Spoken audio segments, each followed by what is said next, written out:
புதுச்சேரி உட்பட நாட்டின் அனைத்து யூனியன் பிரதேசங்களையும் பலப்படுத்த வேண்டும் என்பதே மத்திய அரசின் முதன்மை விருப்பம் என புதுச்சேரியில் நடைபெற்ற விழாவில் மத்திய உள்துறை அமைச்சர் அமித் ஷா பேச்சு.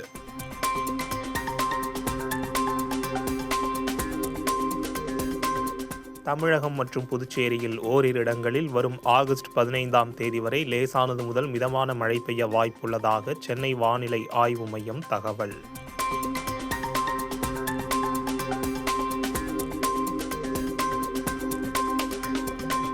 அதிமுகவின் தொடர் தோல்விகளுக்கு எடப்பாடி பழனிசாமியே காரணம் என்றும் தாவேகாவுடனான கூட்டணி வாய்ப்பை அவர் தவறவிட்டு விட்டதாகவும் எஸ்.பி. வேலுமணி குற்றச்சாட்டு.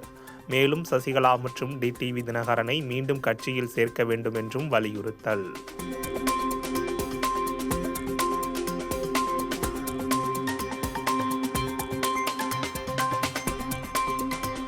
நாடாளுமன்ற அவைகள் குறித்த அடிப்படை அறிவு இல்லாமல் திமுக மீதுள்ள காழ்ப்புணர்ச்சியால் பேசுவதை விட்டுவிட்டு முதலில் நாளிதழ்களை படிக்க தொடங்குங்கள் என காங்கிரஸ் எம்பி மாணிக்கம் தாக்கூருக்கு திமுக முன்னாள் எம்பி கனிமொழி சோமு பதிலடி.